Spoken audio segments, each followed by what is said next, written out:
Hi, welcome to the radio studio. Everything on Earth came from somewhere, right? All of the rocks and minerals in the earth, the food in the ground, the small amounts of aspirin within willow bark. But where does it all come from? You ask the scienticians, and they'll say that it's all material that came from some big bang, and that you, I, the sun and the moon are all made of essentially the same stuff, though in different combinations. But if you ask somebody in, say, 15th century Italy, they knew it was all here because God put it here. To them, religion, though we tend to ignore it in our mostly secular day, was a very important, if not the most important part of their lives, because it governed not only their lives, but also what came after. Finding God in everything, this sort of pantheistic understanding of the world, bore significant influence on the doctrine of signatures, which states that the physical form of a plant gives a clue to its healing purposes, and, lest we forget, that God made it such to show man which plants were useful. This sentiment can be traced back to at least Hippocrates, and is the center point of the signature of all things, by Jacob Boehme, who essentially coined the term. Machiavelli's The Mandrake gives us a great example of the doctrine of signatures in action. In De Materia Medica, Dioscorides discusses the mandrake, a plant with a root that somewhat resembles the body of an infant or a little man. The play discusses the practice of eating mandrakes to enhance one's fertility, and the common belief that eating a mandrake would cause the consumer to become pregnant.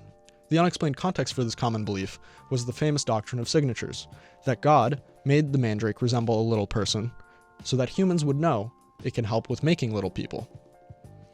But before we talk about other examples of the doctrine in greater depth, let's talk about this theological justification first. The place to start, of course, is magic. Now, magic usually works upon this principle, that things have physical and metaphysical connections. Metaphysically, this works if you put a hex on somebody. To do so, you often need something that once had a physical connection to a person, like hair, fingernails, or even clothing. These things would then retain their metaphysical connection to the person, enabling you to put a curse on somebody without them being present during your incantation and ritual. And the metaphysical connection acts as a causeway for the hex to affect their actual body.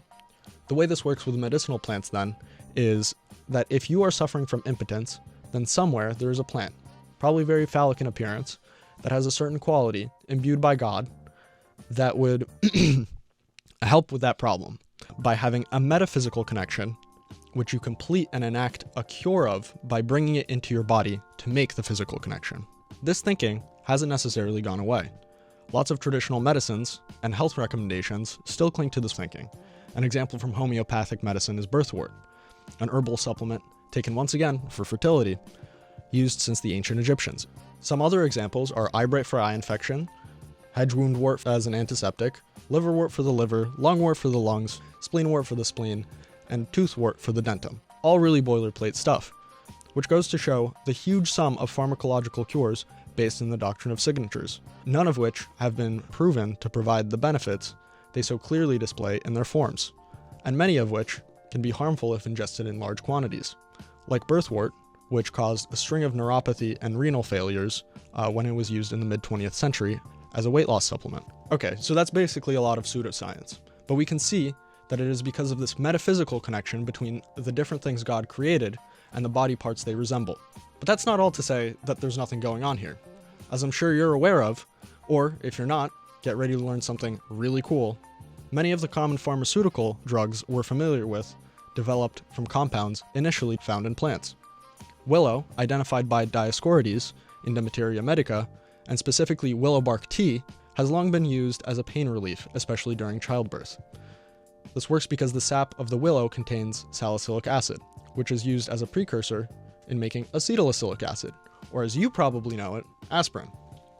Digitalins, the active drugs made from digitalis in foxgloves, is one of the oldest medications in cardiology that can treat various heart conditions.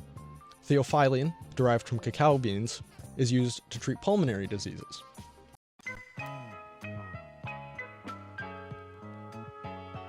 Given the many examples of remedies from plants, it should be no surprise, probabilistically, that examples of the doctrine of signatures successfully at work do exist.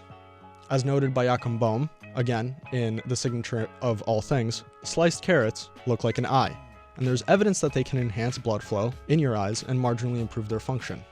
Walnuts, of course, look like the brain, and we know that they contain the precursors to more than 3 dozen neurotransmitters in their skull-like husks. Tomatoes, which resemble the 4 chambers of the heart, contain lycopene, a carotenoid, which has been shown to reduce LDL and increase HDL. Heightened lycopene levels also may reduce blood pressure and risk of heart attack. However, these examples are more likely to be coincidence. Eating more plants, and a greater variety of them, serve to improve health generally, even without any divine intervention. While it's true that society has become increasingly more reliant on science finding cures, rather than God identifying them for us, religion cannot and should not be entirely disassociated from medicine. It is possible that religious rites and ceremonies, spiritual connections with the natural world, and even the doctrine of signatures itself prompted the discovery of natural healing compounds.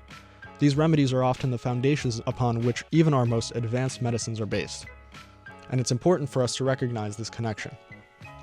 The mandrake provides a broader social context for common healing practices in 15th century Italy, and it serves to remind us of the powerful cultural systems that continue to influence society today.